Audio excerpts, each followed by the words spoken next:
there was some investigation regarding trafficking. They told me that we found multiple pounds of and money. They said, well, Levi, you're looking at 40 years, right? Another man gonna be with your wife, right? You're not gonna see your children again, right? You know all these things, right? This is the second time I'm going to ask you. Why would somebody or organization implicate you in something like this again? For all them and those who forsaken me and rejected me and throw me off the cliff, I still pray for them and I wish everyone all the best.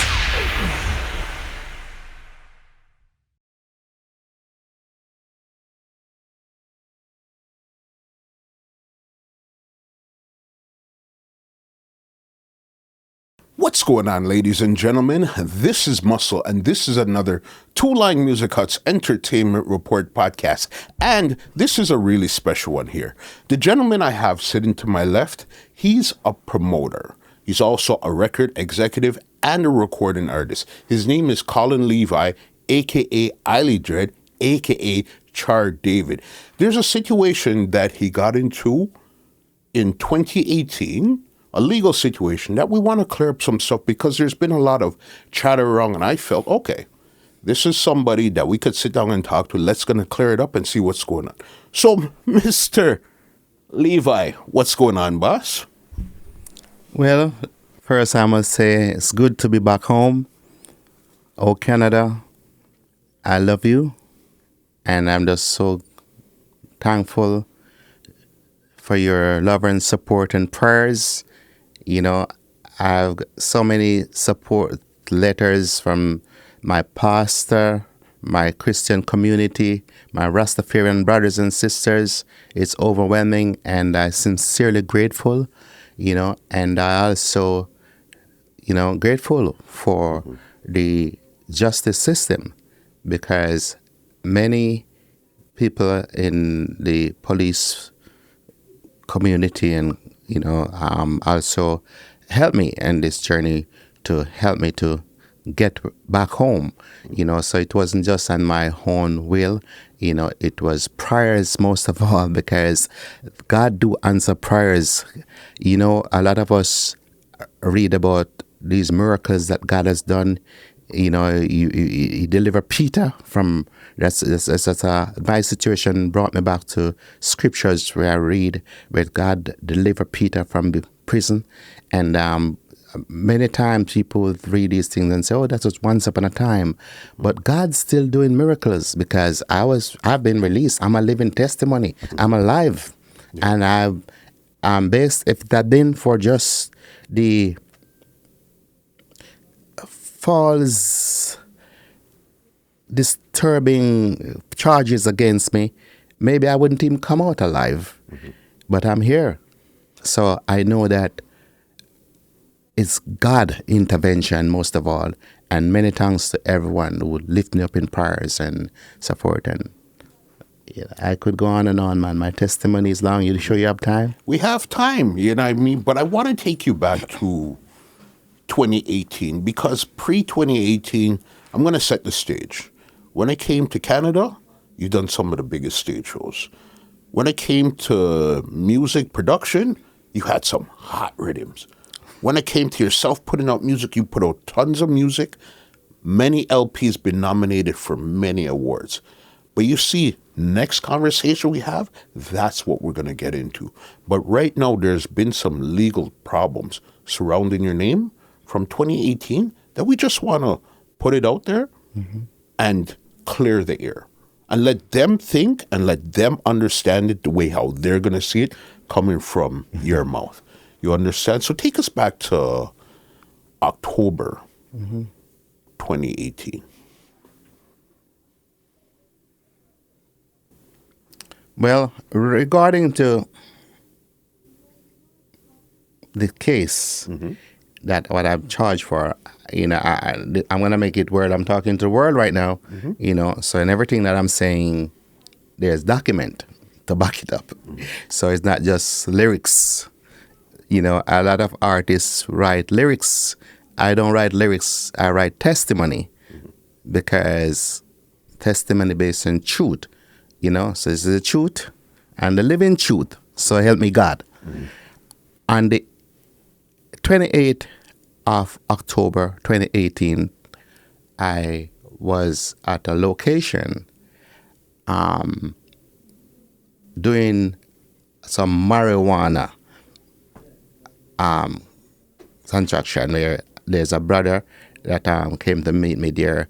And actually, I was on my way to rehearsal, and a brother, which was one of the guitarists, I'm not going to call his name, and I was handing him some marijuana, because I'm a herbalist. I've been a herbalist since I was in my early teens. I never consider herb as drugs, so I always have a free way of dealing with marijuana, and so forth, so I could go on and on the reason why I don't believe marijuana as drugs. But the point, to answer your question and to get to the point, I was close by to a Tim Martin, and there was some cops sitting in a car. I never recognized that it was a police car. So the cops step out of the car and say, "What are you doing? What's that? What are you doing?" And I know basically this army. So I said, "Just giving my brethren some herb." Officer, I'm the herb. What we talk? And they walk over, and I open the bag, and they say open the bag, and I open the bag. Anyway, and so I had that maybe about a pound of herb in the bag, and I was taking out some, giving to the musician. Anyways, I said, so he took the bag from me, and so you have more? And I say, yes, Your Honor, I have more, because my vehicle was right there. So I didn't think it even makes sense for me to lie to them. So I say, yes, Your Honor. And they opened the vehicle, and I had about 6 more pounds of marijuana in the trunk of the vehicle. On the way, my son was with me. My son, my eldest son, who he always under my supervision. If not under my supervision, I have someone, because he's struggling with autism, and so forth. Anyway, the cops asked me for my ID, my driver's license, everything. I give it to him. He asked me where I live. I told him where I live and everything, and so forth. And they said, we're gonna have to arrest you. So they took me to jail, and they also arrest my son too, both of us. But they didn't keep us in the same, room, or what they call it. They took him to a different part of the jail. So maybe about 45 minutes, they came back and said to me, you told us that you live in Mississauga, right? And I say, yes, Your Honor, see, you have my driver's license. But at that time, they have all my ID, which I had like driver's license on me, my health care, my bank cards and everything. Everything have my address where I live, which was Mississauga, all right? And I said, so they said, but your son said that you live in Brampton. I said, my son live in Brampton, at a home where I visit them almost every day. But that's not where I live. So he said to me, you're giving me two story here, right? And I'm saying, officer, you have my paperwork, you have my document, Anyways, he came back and said to me that we offer your son to give him we're going to release the son, so we offer him to give him a taxi, and he said he would rather to get a ride home. So I said, okay. So I think that was kind of them to give him a ride home, whatever. Anyways, I asked if I can speak with a lawyer. He said, okay, no problem.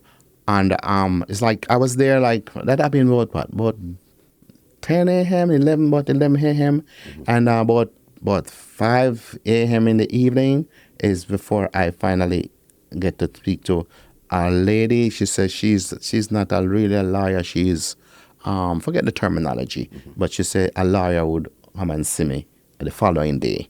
All right. Anyways, the following day, before the lawyer even arrived, they told me that we went to your house in Brampton, and we found a firearm and multiple pounds of marijuana and money. So I said, my house. What are you saying, officer? Did they have a warrant to search the house at this time here? Well, there it goes. I didn't even read yours yet. I'm just telling you. I'm making it's a long story, but I'm trying to be accurate in my mind, and I don't have it written down, but it's written down in my brain. Okay, so when they told me that, I said, first and foremost, officer, that's not my home where you went. If you went to Mississauga, that's my home. So when you're telling me about refer to my home, that's not my home. My home is on my paperwork where you have, and that home where you referring to, it's a 9-bedroom house. There's multiple people live there. My son only occupy one room in that house. So I don't understand what you're saying. And anyways, I said, can I speak to my lawyer? I need to speak to my lawyer because at that time now, I'm started getting a bit antsy, frustrated because he's telling me that they find a firearm in the house and they find things in the house which I don't have nothing in that house. I don't have not even a pen or a piece of clothes in that house or nothing at all. So telling me that you're going to charge me for things you find in a house where I don't live, I found that now beyond disturbing. So at that point, I shut down. I said, they asking me all kind of questions there. So I said, I would rather to speak to a lawyer at this point, And I because just already wanted told it. to set the timeline straight. So this was October 28th was when you got charged. When I got arrested for the marijuana. Arrested, okay. The following day, which is The October 29th. 29th, Yes. is when they came back and told me that they went to this house in Brampton and find one firearm and multiple pounds of marijuana and money, etc. So while he was there telling me these things now, I don't want to be repetitive, but I said, that's not my house, number one, and there's nothing there belong to me. I don't even have a pen there, that terminology. And the officers that may be watching this interview can verify that's what I said. I don't even have a pen there. Nothing there is beside my children, my son who live there, which is twin brothers, for their twins. I don't want to call their name, all right? But two of them was living there. Two of them was sharing one room. They're twins. Okay. So I told the officer that I normally go there at least once a day if I'm in Canada to visit them, to check on them, and so forth. But that's not where I live. So, and I at that time, he was still trying to ask me multiple questions, but because what he said to me, I found it to be frustrating and aggravating too. So so I said, officer, can I speak to a lawyer? I need to get my lawyer now. I don't want to continue this discussion because I would just be repeating myself over and over. So he said, okay, all right, you're entitled to see a lawyer. So when the lawyer came to the jail and I explained the situation to him and so forth, so he said, yes, whatever. But the lawyer said to me, I'm going to ask him to give me your copy of your credential and so forth. And I explained to the lawyer where I live and so forth. And the lawyer said, okay, I'm going to try to get your bail. All right. But they're going to have to do, forget the terminology, to check to see if I have any warrant or something like that. Then the following day, I think the lawyer said it can take up to 48 hours or something like that. And anyway, the following day, the lawyer told me that I called the lawyer again, and he told me that they said they found a warrant. They do a Canada search, and there's no warrant for me, but they found a warrant for me in the state of Florida. So then I guess they did Canada-wide, and then they did an Interpol, which is worldwide. Interpol. That was it. That's the terminology. That's what I was trying to remember. They said they did an Interpol, and there is a warrant for me in the state of Florida, USA. At that point, so then now, this is when, and what day is this now when you discovered that they found a warrant for you? Would this be like probably the 30th?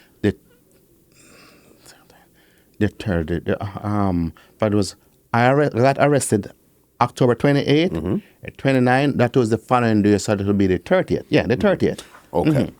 So then now they say there's an outstanding warrant for you. Did you know what they were talking about when they said there was a outstanding warrant at this time here now? Well, I told the lawyer that it's impossible. Because I honestly thought that it was impossible, because I know I've been back and forth all over the state, working, producing, in almost at least 40 states in the United States. I have worked from time to time, whether from a concert, producing, promoting, whatever. But I never, ever get not even a speeding ticket that I can remember. So a warrant in the United States. So I told the lawyer first that that's impossible. For it was the lawyer that told me that, not the officer. So I told the lawyer that was impossible. But he said, so I asked him actually for what? And he said, based on he said he haven't viewed the paperwork as yet, but he's going to check. But it's based on the fact that that warrant in the United States is unable to get me bail. All right? He's going to have to first but he will keep me posted, in other words. Then he came back to the jail and see me and said, and he have a meeting where they take me to jail and put me in a place to talk to him. And he said, based on the disclosure, I think is the name, they said in 2009, there was an arrest made in Fort Lauderdale with somebody with ecstasy, a large sum of ecstasy. And the person told them that I am the contact, I'm the connection, I'm the one that give them the connection. All right? So it's based on that, they charged me for conspiracy. But he also explained to me that there is the arrest of that one person led to multiple individuals that saying the same thing, that I am the contact guy. So this individual and whoever else, they were pointing fingers at you. Yes. Saying, you're the contact. Yes. You're the one that set this up. Yes. Okay. Yes. So then now, your lawyer says, okay, you have this warrant. But did you end up getting charged with the stuff that they found in the house? Well, yes, they pressed charge on me for it, but the lawyer told me that based on multiple reasons, I don't want to discuss the reason them right now because, it's illegal, I don't know if I should, but I'm just telling you, it's based on multiple reasons, it's going to be thrown out. So when I went to court, that's what happened. It got thrown out for all these multiple reasons. So it did not go trial. It was thrown out of court. But the warrant that I have, because of the warrant that I had in the United States, which I was unaware of, they said they cannot grant me bail because of the agreement with the United States and Canada. If there's a warrant for an arrested person, they have to hold you in custody. It's part of the extradition treaty, I guess, that we have between Canada and the U.S. Well, to be honest with you, I'm a rookie, man. It's my first time being arrested, so I was just going through the motion of these things hitting me like thunderbolts. So how long were you in Canada before they extradited you to the States? Well, actually, the lawyer that I had at the time, Mr. Chavez Davis, he told me that he could not counsel me on the charges in the United States, so I would have to retain a lawyer from the United States to deal with that matter, But so that's what I end up asking my family to do, and they get me a lawyer down there. So within I think I was there by maybe about 2 months. We came back and forth, talking to the lawyer, and he's explaining to me that is basically the same thing that my lawyer told me, that about the same story, that based on the paperwork, it showed that somebody was arrested and things like that. And I was trying not to get distraught. So I told the lawyer here that that's a foreign ground to me. I don't have nobody there in So support. you were trying to fight the extradition at this Yes, point here, no? yes, Okay. yeah. So but the lawyer advised me that base and what you call it, the same thing. It would be a waste of time, but he could try. So I try. I try, and so I went to court to fight the extradition, and the judge say no. But also I could appeal it. Even when the judge say no, I was told, the lawyer told me that I could appeal it. All right, but I said to myself, you know what, I'm not gonna waste money to appeal it because I honestly feel that it was a joke. Basically, I never take it serious. I say I'm gonna just go there and then tell the truth. These people, I don't know them. Those people, and I don't know them. And what they're saying is a myth. There's no fact about it. So I was maybe too confident that it's gonna be thrown out, just like how the case here thrown out. So I went. They extradited me to the United States and to Florida, of course. And they had me at the Odin Center. The detectives came and see me, and they interview me, ask me all these questions. They show me the list of names. They also show me pictures and so forth, which as I said, I never thought that I have any reason to hide anything or tell any lies or anything. So I just tell him in the first 5 seconds, I say, yeah, I met this guy. I met this guy while I was working here in Florida, and this is his girlfriend. There were some people I've never seen them before, so I don't know these people, and this was the truth, So the officer that was interviewing me, was like three of them, but one was doing most of the talking. He said to me, based on what you're telling me, I believe that they're using you, man, as a scapegoat.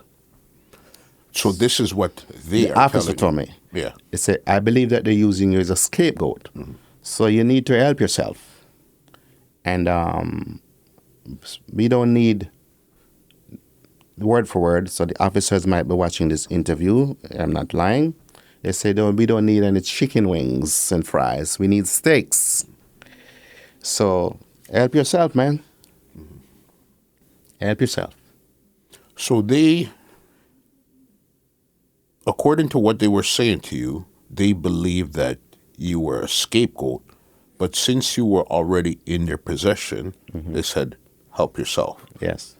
All right. And exactly when they said, help yourself, what were they saying to you? What did that mean?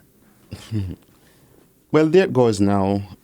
At the time, I was procrastinating. I wasn't 100% sure, but it came across that they was telling me that I need to give them information on other dealers, and so forth. So because that's what I led to believe, I told them, so listen, it's not my fields, and it's my first time ever being arrested. So I didn't want to just come out plant back and say no, I won't. You know what I mean? Like that, even though that's not my prerogative and so forth, and that's not something that I would do. I said to them that, gentlemen, you telling me that if I help myself, I can get released, because that's what they said to me. Help myself, and I don't have to spend a night in jail. So I said, I want to help myself, but I don't know anybody that I could just send you to or say, because that's not people that I associate with and things like that. But if you release me, maybe I could go and do some inquiry and so forth, and so forth. But I can't sit here and tell you, say, Tom or Jones or Ari, because I don't really normally get involved in people business or what they do for their means of income. I have always been so business focusing on my business as a CEO for my business. I am totally consumed all the time, so I don't really know those kind of people off the top. So he said to me, Levi, you're Jamaican, man. You know, Jamaicans are they know everything, man. You know, the Jamaicans know everything. They know what's going on in town, and there's a lot of Jamaicans around, and so forth. So they said, well, Levi, you're looking at 40 years, right? Another man gonna be with your wife, right? You're not gonna see your children again, right? You know all these things, right? So we're gonna give you some time to think about this opportunity.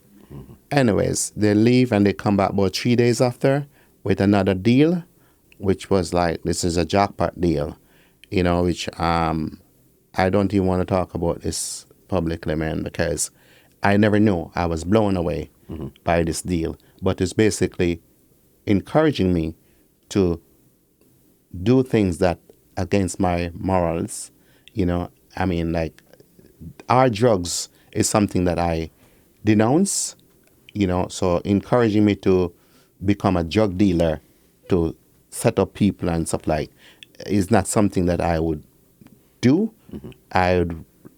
This may be sound terrible to say, but I would rather leave this world than to do something which is against my principle and my belief. I'm a humanitarian. I believe in humanity. I don't claim to be righteous, but I love righteousness.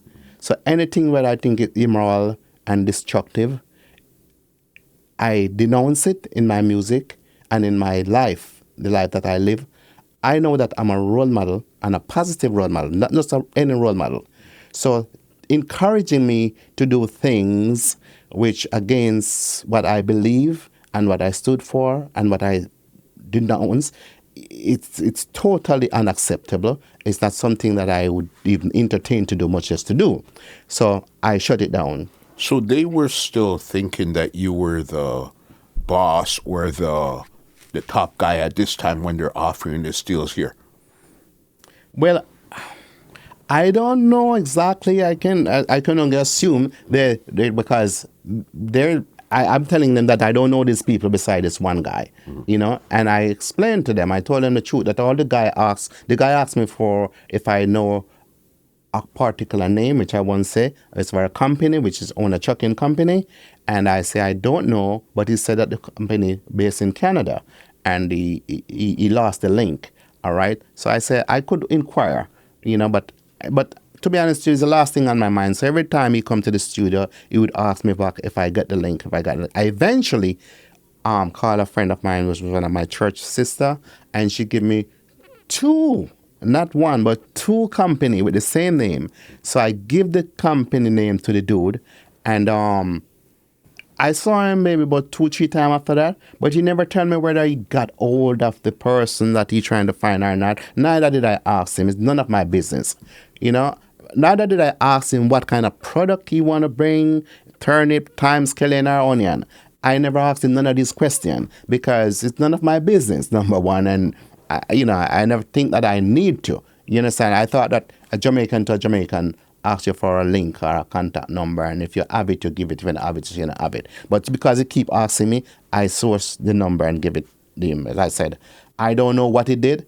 When I finished the project and returned back to Canada, I wasn't in any communication with him. It wasn't like a friend or a family or somebody that have any. So there wasn't no communication where we're back and forth and back home in Canada we're talking, sending emails, texts, DMs, nothing like that. It was just, I see you here, I gave you whatever you were asking for, and that was the end of you guys dealing at that time. Then. Definitely. I don't even have, as I saw maybe about 3 times after that, maximum.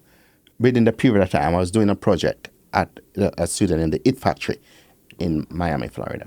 And since then, I haven't seen him. So I never knew that, I didn't know what he was doing then. And none of that was any of my concern.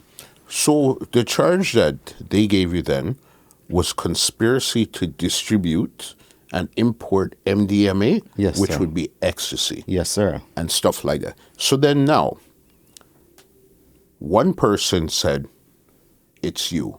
And they brought along other people to say, it's you. Okay, that's this person saying it's you. Was there anything else to point towards it's you? Phone call, somebody, something else, some fingerprints, some video surveillance, something else besides this person saying it's you? Well, to answer that question, I don't know what the officers have. I'm just going off of what I was told and what was presented to me in the disclosure. It's this bunch of dudes which I never seen before. Maybe they see me on stage or is at the studio where I don't know. All right, that's saying that I am the contact guy. I'm the connect guy or whatever. I'm the one that, and I'm the basic. They're trying to say like I am. Well, the officers use the terminology. I don't know if it's them use the terminology. If the accusers or the officers say that you are what, you're the leader or something shit like that. Anyway, excuse me. But I told the officer the only person I know is the dude that I give the number.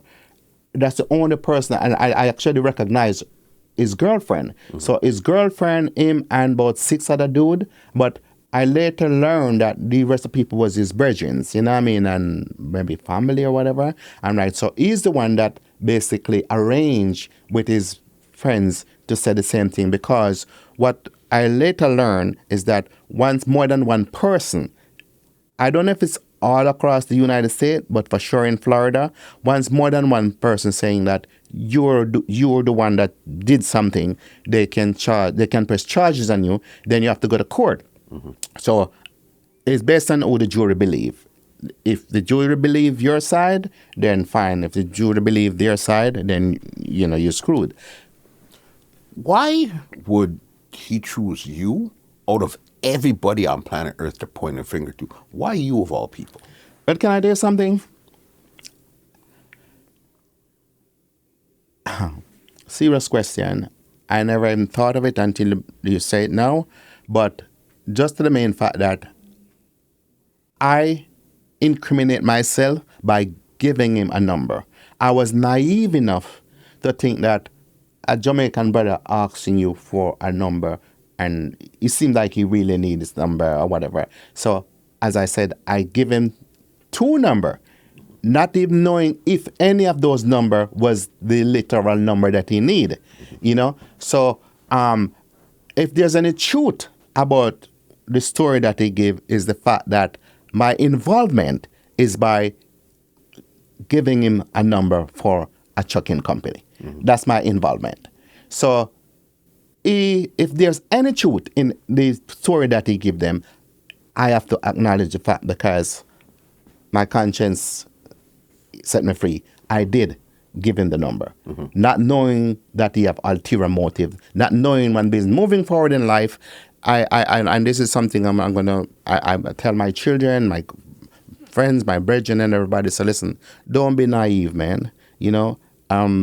Always be cautious about helping people, because I do believe in doing good, but going out your way, making effort to, especially people that you don't know, stop sometime and try to see why. Like, moving forward, this mistake is not something that I will ever do.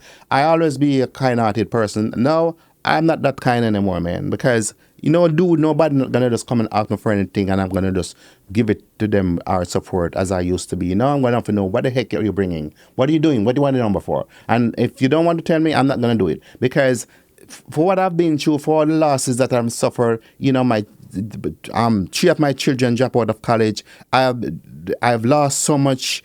I've been distracted from my mission as a musician, 5 years of my precious time. So I'm not going to pretend like I'm happy. I'm not pleased. I'm very, very wrought within my heart and disturbed. So I'm now be very cautious of mankind, because I recognize that mankind can be very unkind, man. Mm-hmm. For sure. People do things because they're people. That's what people do. People do the weirdest things because they're people. And that's what I tell people all the time. It's no other reason, because they're people. So, okay, now, they're offering a deal or whatever the case is. All right. You're there. These guys are pointing on you. So what happened next in the story here now? Well, all right. The lawyer that because I turned down the deal, so that deal that where I could just give up some people and don't have to serve no prison time, which it seems that that's what those people who that used me as a scapegoat did, by telling the authorities that I am the supplier, I'm the boss, and whatever terminology, they didn't serve no, they basically walk, because I'm the so-called steaks. I am a vegetarian from when I was born. All of a sudden, I turned steaks. Anyways, they give me up as the big guy. All right, and I don't know. I don't even know if they serve any time. But based on what the lawyer told me, once I could do the same thing that they did, just give up somebody, and I wouldn't have to serve not even one day. But I didn't do that because that's not my thing. You know what I mean? I said I would rather go trial because I still believe that, I mean, man, I'm going to fight for my right, But the lawyer expressed to me that in the state of Florida, 8 out of everybody that's charged for conspiracy lose. And I could get they said up to 40 years, And so he said, listen, it's best to plead guilty because it's an old case. Mm-hmm. It's an old case. So you wouldn't serve any prison time. Plead guilty and you do home confinement. But you'd have to stay in Florida. At that time, I was married to a Floridanian. My wife at that time, she's my ex-wife now, she said, Colin, you're more than welcome. My home is your home. Mm-hmm. So I gave her address, and so I picked my lawyer advice and I plead guilty. Even though it was like very disturbing to be pleading guilty for something that I know of no knowledge about. But just thinking the fact that 40 years and it's a 8 out of 10, go trial, I may lose. I think about it long and hard. And I even talk to my family, and some of them say, Colin, it's sad and all, but the fact you're not going to serve no prison time, if you're going to have to. And he said, I might have to be on one, he said, minimum 1 year, mm-hmm. but it can be up to 5 years. Home arrest. He used the term. Home confinement. Yeah. Okay. Okay, so between 1 to 5. Yes. If you plead, basically you're thinking if I plead guilty, 1 to 5 years, I'll be in the house. Or if I take it to trial, I could go up to 40 years. Yes. So that in your mind, it's like I'm thinking, and by thinking days upon days, and not only my thoughts, sharing with my children, my mom and everything, and say, Colin, it's hard. But 40 years, we may never see you again. Mm-hmm. You know what I mean? If we can still come and visit you in Florida, at home, but home confinement, I would still, actually, he also said, even at home confinement, I could still go to work with ankle, some monitor, something, I don't even know exactly. Ankle bracelet. Yeah, and so forth. So if I have to go to hospital or whatever, so it's not like I would have to literally be in the house, mm-hmm. but I would be monitored, and I cannot leave the state of Florida. Okay, so I was encouraged by my family and so forth. Said, don't even take that chance. You know what I mean? The lawyer also said, listen, man, unfortunately, I'm a white man, but many people are guilty by their nationality and so forth. So I wouldn't advise you to do that if I were you. But in the end of the day, you have to make that decision. So the encouragement was overwhelming by my family, the lawyer. Everybody said, don't go trial, don't go trial. Mm-hmm. So I say, something is going to be staying my name. But you know what? I will just live with this as a harsh reality. Actually, I wrote a book we can talk about next time, titled Harsh Reality. Okay. It's a true testimony. Mm-hmm. Yeah.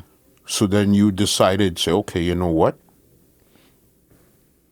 I have no choice in my mind. Let me just take this home confinement right here. Yes, sir. And then now when you decided to take the home confinement, what had happened next now? All right. I remember the day. Um, Actually, it was COVID time. So the lawyer, the only time I see the lawyer is at court, you know.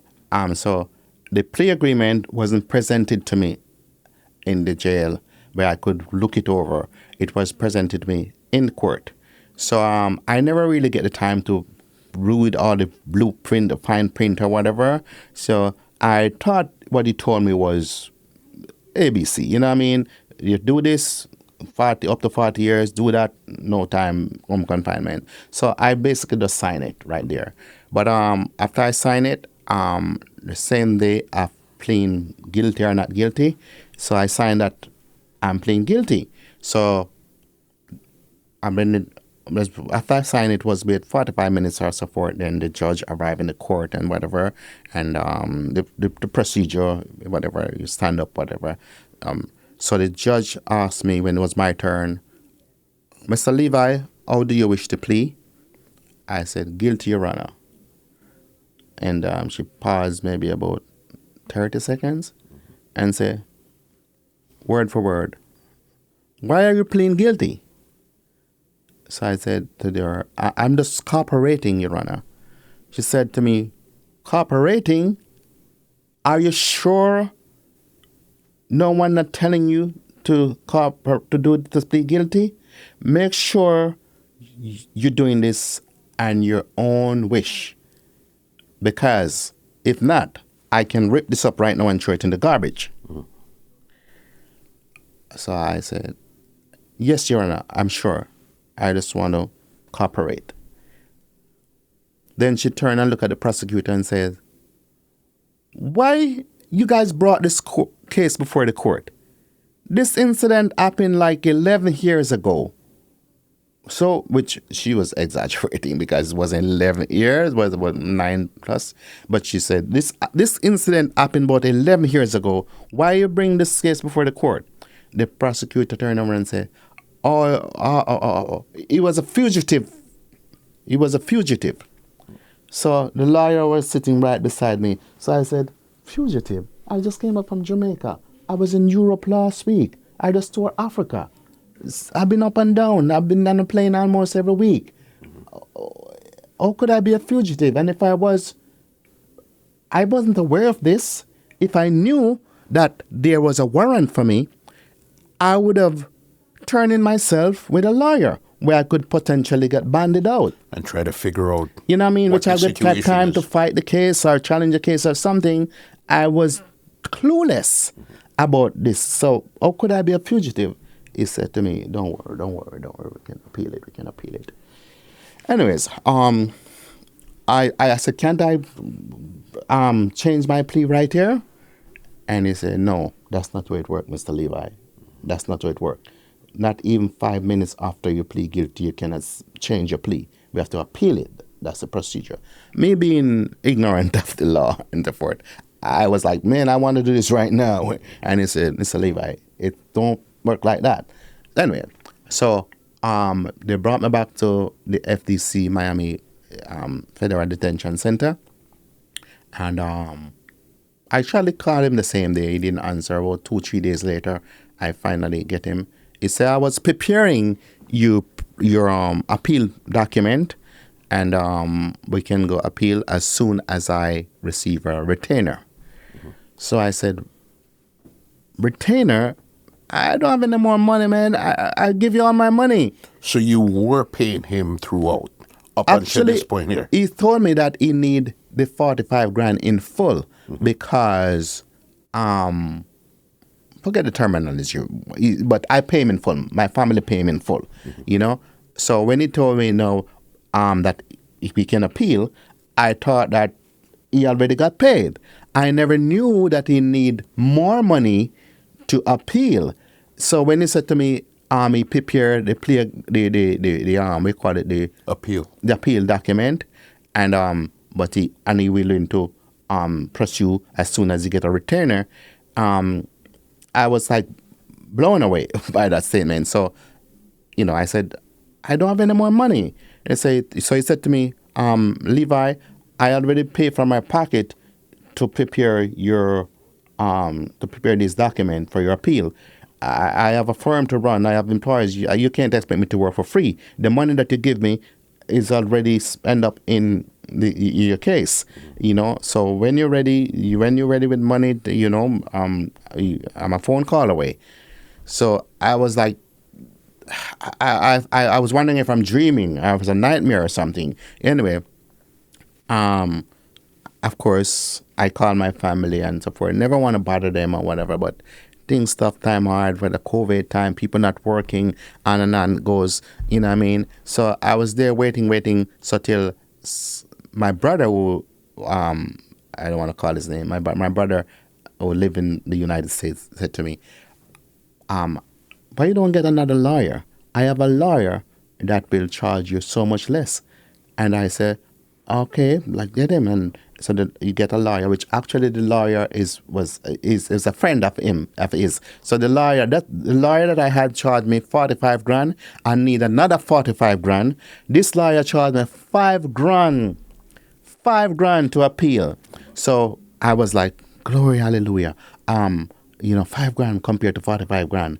Okay, but so sending the paperwork, I asked the lawyer to send my brother lawyer friend the paperwork.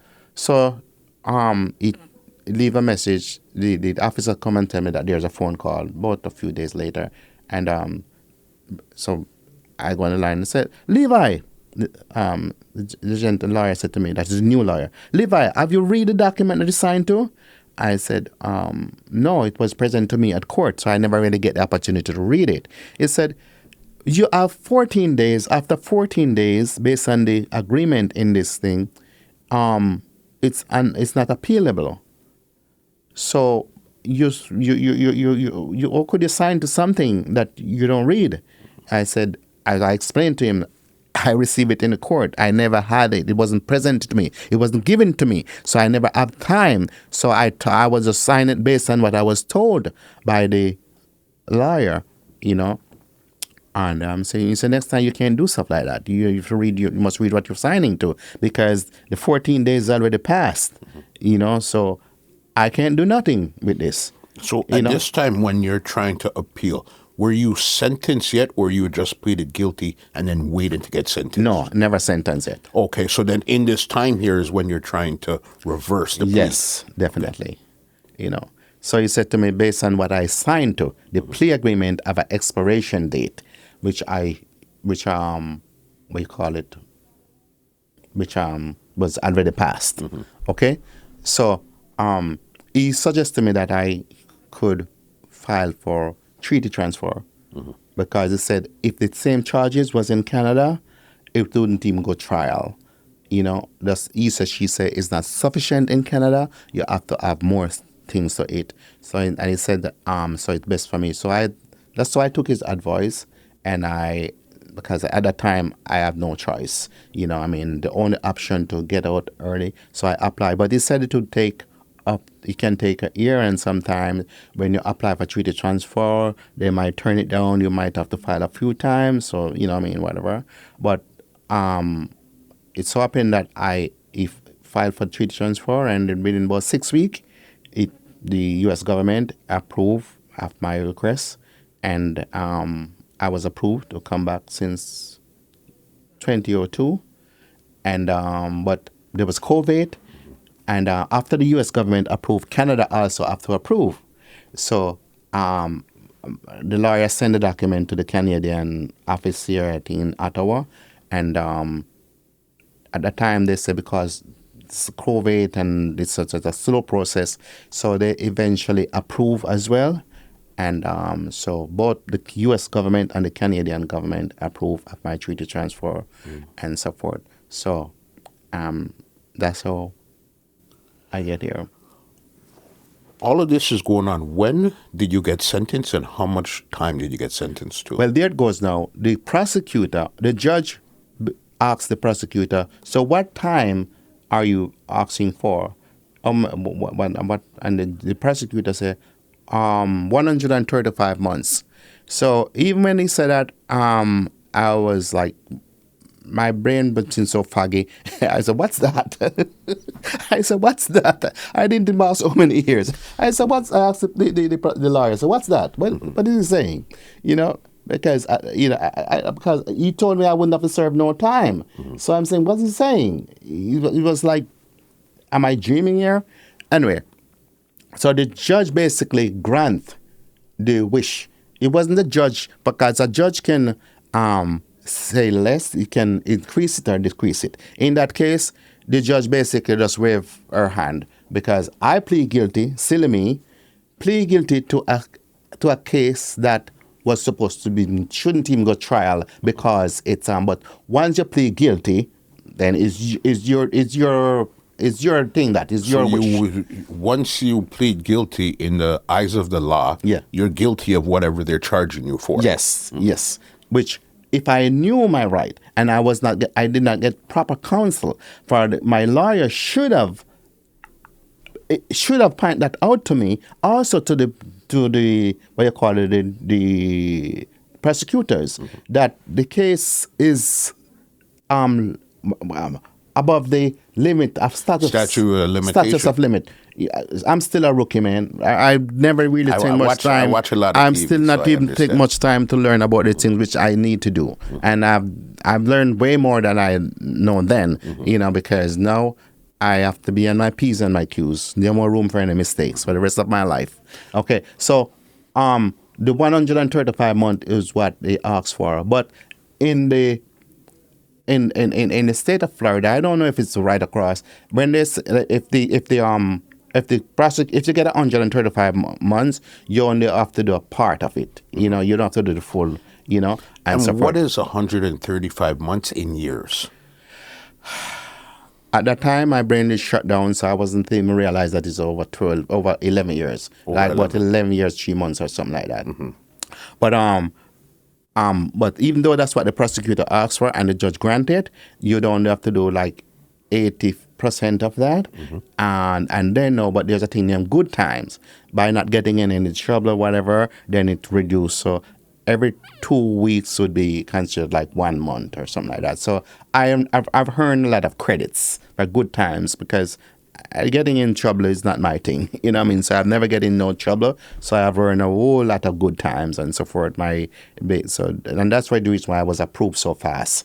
And what was it like now being in prison in the States, now sentenced to 11 years and change? And I'm not sure, did you know anybody? Were you in jail with anybody that you know or anything? Well, remember that time though that first period of time was COVID time. So we locked down like 24 hours a day, only able to get out like twice a week just to go shower, a 5-minute phone call, so I wasn't even in communication with my family. The 5 minutes, sometimes I don't even get on it because of the long lineup to use the phone, pay phone and all of that.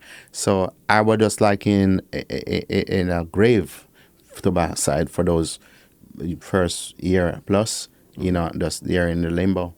Otherwise, some of the free time when I'm in communication with lawyers and things like that. So, I'm not. I've seen people seem very happy, whatever on my day, but that's a strange world for me. So I was on a different thing. I must confess, I was in depression for the first 2 years. A lot of frustration. I was mesmerized. Asking, questioning even my fate. Like, God, why? Why me? Why? What have I done? I try to be good. I try to do good. As I said, I don't claim to be perfect, but I love goodness. I love being good and doing good. I believe that in life, when you do good, good follow you. But I'm saying, if good follow you when you do good, why this? This is not good. So I must honestly say, I was questioning my fate. But I reach out to my pastor. That's the only name I'm going to call. Pastor Marcia Kingdars. She's the pastor of the Holiness Kingdom Ambassador, international. And she said she's going to ask the church to pray for me. And I went into fasting and prayer. and I pray. I cry out to the Lord. I do a lot of crying, man, a lot of crying, and I'm still crying. It's just, it's more, it's just, it's more, it's more than I can express, and the pain, the losses, I'm missing my children, my young children, and it's my three of my children drop out of college, not being there. I'm the sole provider because one of my, my mom has been in a nursing home. The mother of my children is not here in Canada, and it's a lot. It was. I felt at some point like, why being alive if I can honor my responsibility? Did you Why? feel What purpose? But back to the ultimate goal. The ultimate is that crying out to the Lord. I pick up the habit to start reading my Bible again, and because I literally didn't even want to look at my Bible, even though I baptized and consider myself a Christian, I really was broken to the point of which I didn't even open my Bible for months, but by listening to my pastor, I started reading and praying again, and I pick up a gear. I start go up to school. I went back to school, you know, do my GED, study some law too. I studied civil law. I do a civil law course. I also did, some theology course, and cooking was something that I was passionate towards. So I okay? also do a cooking course, graduate as a chef, have my certificates. I was traumatized, so I did a trauma course, graduate of my certificate, and I was working as a chef. If you see I put on some weight, I got to eat So, some of that food. yeah. So, So did you feel shame for being in a situation like this? As in, me, I'm the artist, I'm a producer, I'm a promoter, I'm a father, I'm a husband. How did I get here? it was, to me, it was beyond shame because I feel like I let down my children. I'm the one that always telling them, don't do this, don't do that, don't do this, do that. And then, Daddy, I don't even know how to explain this to my children, even until today, true confession. My church, who lift me up so much, my church, I have some my pastors, my Christian community, my Rastafarian brothers and sisters. Rastafarians, I was born and raised as a Rastafarians. My parents are Rastafarians. So when Rastafarians, I'm not talking about those people that just grow their locks and say Rastafarians. Rastafarians is a way of life. They denounce anything to do with wrongs doing, evil doing, like those kind of thing, like drugs and thing like that. And just to let you know, right off the top, I don't want to leave this without addressing it.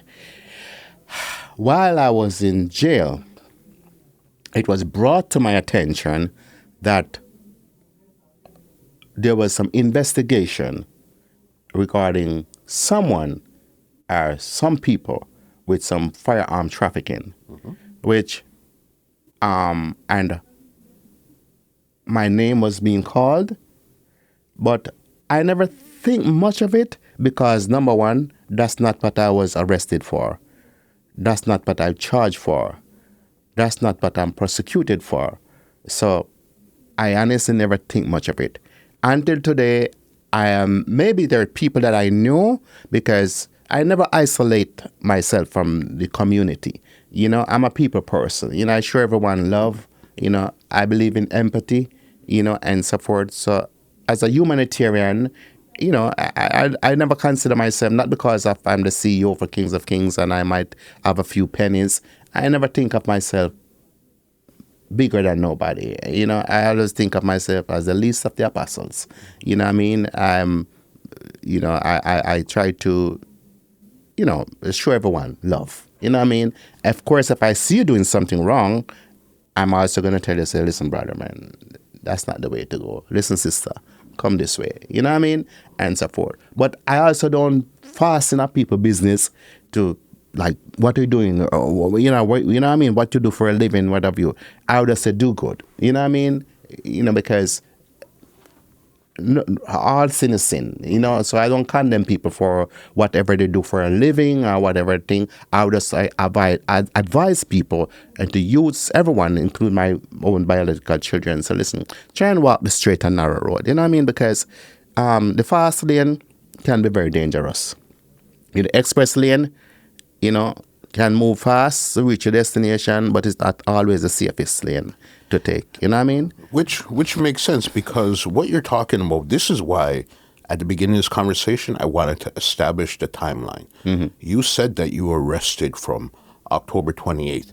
This other case that you were allegedly involved with, this thing started to happen from the person got arrested October 31st, which is days after you got arrested. So then now I just wanted to know, this is now with real firearms. This is like with 25 firearms, not just one firearm and all these things here.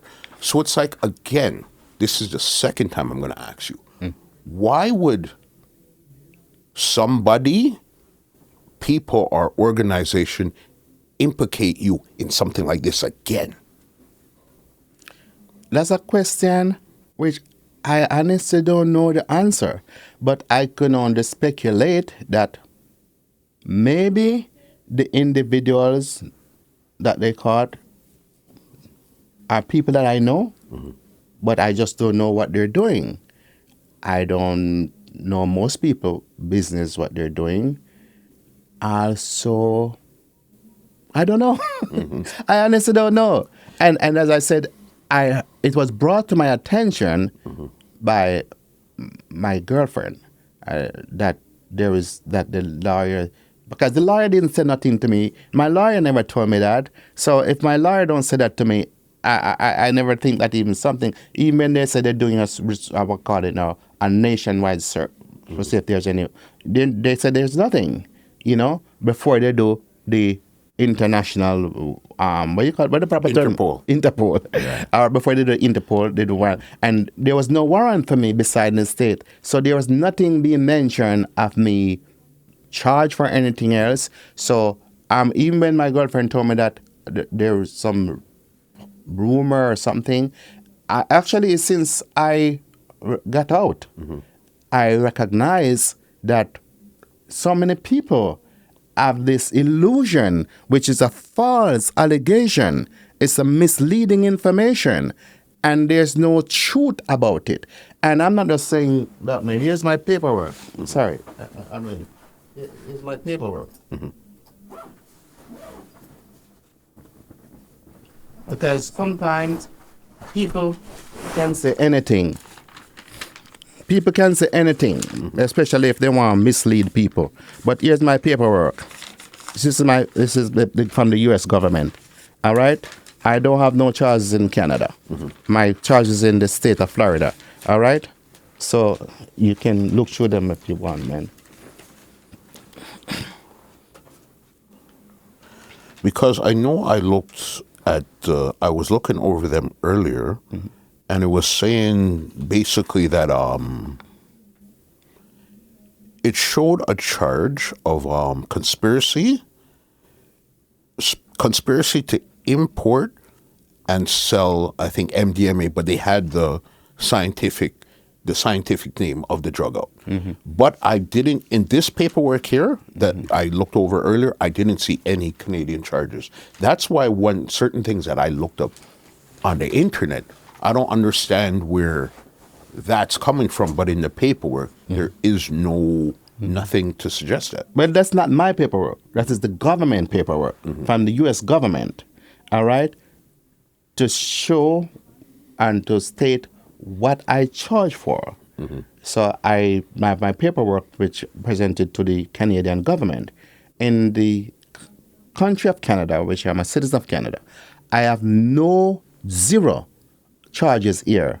What I was charged for then, which was the marijuana that they saw me with, literally, and the one firearm that they found in the house with, they were trying, all of those things was thrown out of court, which I was told by the lawyer that it would not, that it was going to be thrown out, even before it thrown out, because he said for multiple reasons. All right? So many people living in the house, like 9 people live in the house, you find one firearm and you're going to charge one person for it who literally don't even live at the house. You know what I mean? Common sense told me that it never makes sense. Plus, they say my fingerprint wasn't on it and so forth. So they have no merit, so it was So thrown. your only thing is the States. So then right now, today, are you allowed to go back to the States, or you have to, or it's a time period that you have to stay out Well, of the States? because my thing is treaty transfer. So they say they have to wait up to 5 years, and then I can apply. When you apply, you might have to apply more than one time, but I expect to go back because my occupation as a musician, sometimes you have condition based on what you're going for and so forth. You have to apply for the visa, and they may grant it, they may deny it, and whatever. But you're still allowed to apply. So today, where we sit, are all your legal troubles over in the States? Nothing in Canada, everything right now as we sit? I know, number one, I don't have no charges in Canada. My case is not in Canada. My case is in the United States. I received a treaty transfer which was approved by the United States and Canada. So I'm back home, man. Back That is home, behind me.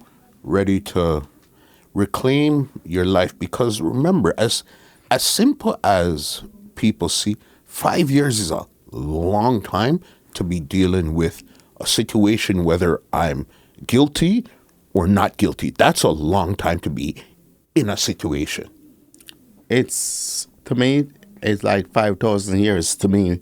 But even though some people say, it's like it was yesterday, I'm saying maybe because you're on the street, it's like 5,000 years to me, and so forth. So right now it's about picking up back the pieces and, because, at this age, I don't know nothing else. I've been into restaurant business, real estate business, all kind of business, but music is my passion since I was in my early teens.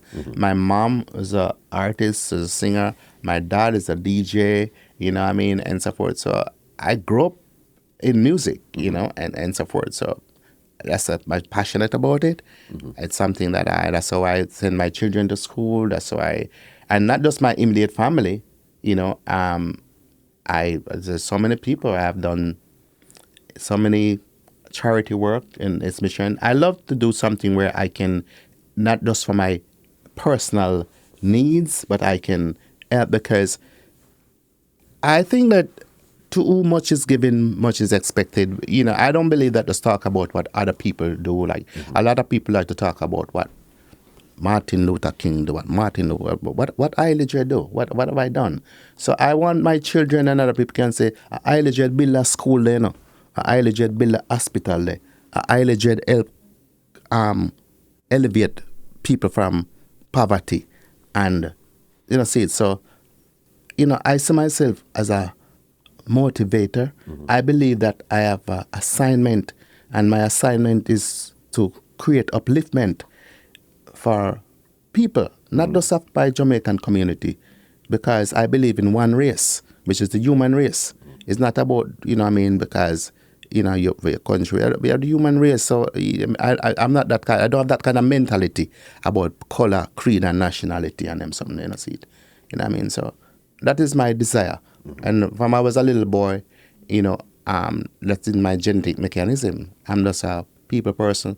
But now I must say I am also more cautious moving forward in life, because I cannot afford to go back down this lane. Because it's not just me, earth. So many people that look up to me, rely on me, I can't afford to cause them any more pain. It's not just me suffer. A lot of people suffer. A lot of people suffer because of this situation. So the people that orchestrate this plot against me, and use me as a scapegoat. What they did, I hope they repent, because we all need to repent for our transgression and pray that the Lord cleanse us from our iniquity. I know as a believer in our blessed Savior, Yeshua Messiah, so we should love those that hate you, forgive those who forsaken you. So I have no bitterness. I try not to hold any grudge. It's hard to do it on my own. Because that's what I was going to ask But you. it's very, very hard to do it on my own because of the pain and the loss and everything. But I pray for the Lord to give me the strength to be forgiven. And I hope that the Most High can use them and those that persecute me wrongfully, to use them like he used Paul. I don't know if you know much about the Bible thing, but I'm a Bible man. I'm a Bible student. There's this man named Paul, which, he was killing off, the followers of Christ, literally killing them, but God used him. God changed his path so he became one of the greatest apostle. Start preach the gospel. Biblically, he's one of the greatest apostle and disciple, which he was a wicked man doing a lot of wickedness.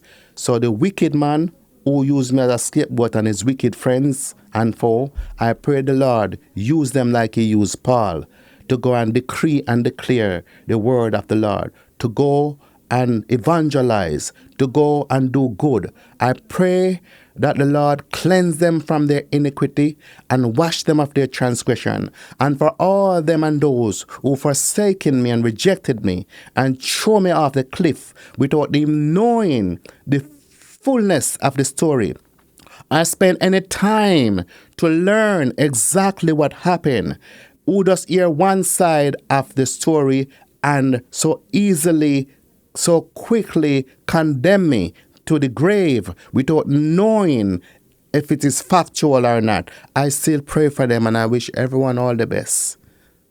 May the Lord bless you all. But we must repent for our transgression and acknowledge that there is a God and he sees and knows all things.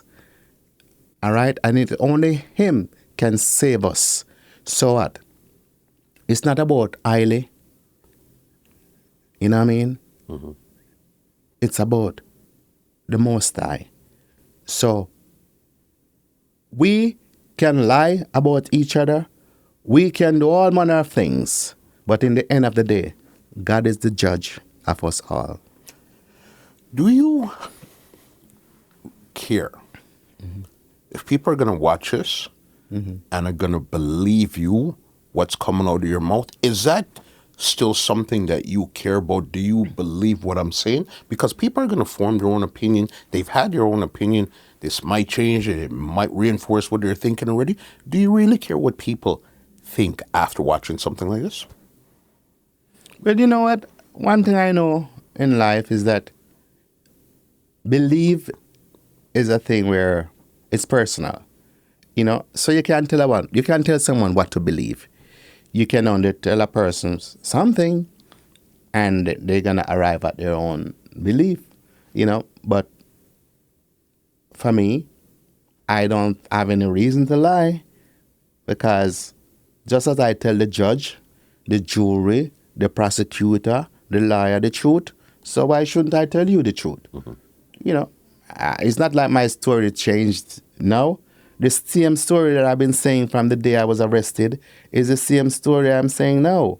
You know what I mean? So I didn't think, it never even came across my thought to change the fact, because to make up something, it to me, it's going to take time, and time is precious. So I just tell it as it is. And I mean, I don't have to create something. When if I'm writing a song, sometimes I think about it and choose my word properly. I'm just telling you, I'm just freelancing, man. I'm just flowing, And if I used to say it a million times, it's the same thing, because it is what it is, man. Yeah. Iley, Mr. Levi, welcome back home. And now you're on the road to redemption. You understand? It's been a interesting couple years for you. You've been through massive lows. You've been through massive highs. So it's only now, whatever's right in front of you, trust in the Lord and moving forward. You understand? Yes. Sometimes I still wonder if I'm dreaming because it's an harsh reality. And this is why I wrote that book. It's just so much more, that maybe I will be here 2 days, 2 days telling you because the book is not all about my trials and tribulation. It's also about triumph. It's trials and triumph. It's bittersweet. But that's what it is. Your life has been like this. Massive highs, Yes. devastating lows. Yes, sir. And they Yes, were sir. both as intense. But right, you know what? I fall already and to the bottom. Right now I'm at the bottom of the ladder. So there's only one way to go, man. That's only one way to go. And I know I can't do it on my own, but through God all things is possible. So I trust in the grace of the Lord. Hadn't been for his grace, I would not be sitting here, And I pray that my, brothers and sisters, the human race, I hope that they will remember my good deeds and show me some empathy because I am remorseful for my mistakes. I'm sincerely sorry for being so naive. I'm sincerely sorry for the people that I disappoint. I'm sincerely sorry for my mistakes, and if I could live my life all over again, I would have been more careful. I wouldn't have made some of the mistakes I've made, and I don't plan to ever make any more of those mistakes, So may you forgive me, please. I pray. Scripture says, forgive so you may be forgiven. Iley, thank you so much for sitting down and making this happen. Again, I've seen you for a long time doing some crazy, crazy, crazy things in this industry. You know what I mean? And then to hear that you got caught up, it's like, what are you doing, boss? But again, I know in this industry, everything is not the way how it looks. You might think, there was 10,000 people in there who made all this money. A lot of people don't know you lost. You understand? We think it's good. A lot has been said, but the half has never been told. You understand? I don't even talk about all the things that I've contributed, because, I believe that I'm just a vessel. I'm just here on this earth to do my part, But I have done as much that I was able to do with whatever the Lord blessed me with. I've never used it to bling. Everybody know me that Iley is a humble person. I'm never too busy to show empathy, never too distracted to show love, because I'm a loving brother. That's in my genetic mechanism. You know what I mean? Thank you. But and of course I suffer some serious losses too. But I learned that sometimes in life, when you believe in something, you have to stay firm, be persistent, because there's gonna be bleaky days, gonna be challenge, and so forth. And a lot of things that I've learned, even in the music industry, is through experience.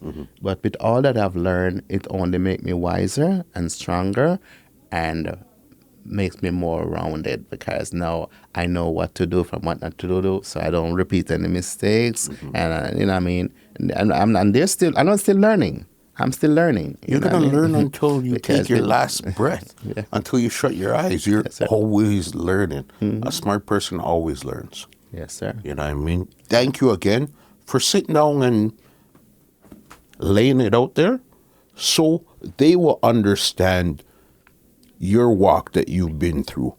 Walk in your shoes, whether you believe him or not. This is his story. It's up to you what you're going to take from it and understand it. You understand? You know what I mean? Well, my brother, as I said, if I should tell this story a million times, it's the same story. I have nothing to no reason to add anything to it, nor to take away anything from it, because that's how it is, and that's what it was. Let It's me up give to you whether you want to believe Yeah, or or not. not. And everything I'm saying to you, there's document. Remember now, I'm telling you one thing, but here's my document. Have I shown you my document? Yes, you did. Well, I didn't print those. I didn't make those. They have the government stamp on it. I don't have access to that stamp. All right? I cannot be on national television telling the government. They would send me back right where I'm coming from. So I have Yeah. nothing more to say. Yeah. No, definitely. And again, I know we could have took this conversation anyway, because you've done a lot as a promoter, as a producer, and as an artist also. But I knew for the first time we're sitting down, we needed to clear the air first. Yes, sir. And I mean, before we talk about anything, because I know you're working right now, you have a show coming up, Mother's Day weekend, all of that. But before any of that, I think we needed to clear the air first. Yeah, well, really and truly, I can't allow anything to stray me from my occupation. I have to work. I have responsibilities, for my immediate family and for other people who rely on me. I have schools that that been literally falling apart that I used to provide, equipment, whatever. I am a advocate of mental health and autistic children. These charities part proceed from all Kings of Kings events. Part proceed go to these charities. I haven't been able to honor my agreement with this charity foundation in how many years now because I wasn't earning. I mean, mental health is a very serious situation to me because my mom's side of family. So growing up as a child, being my mom been mentally challenged since I was 9 years of age, so it's near and dear to my heart. So it's something that I take on as something where I'm going to fight it with all my might to do what I can to address mental health and autistic.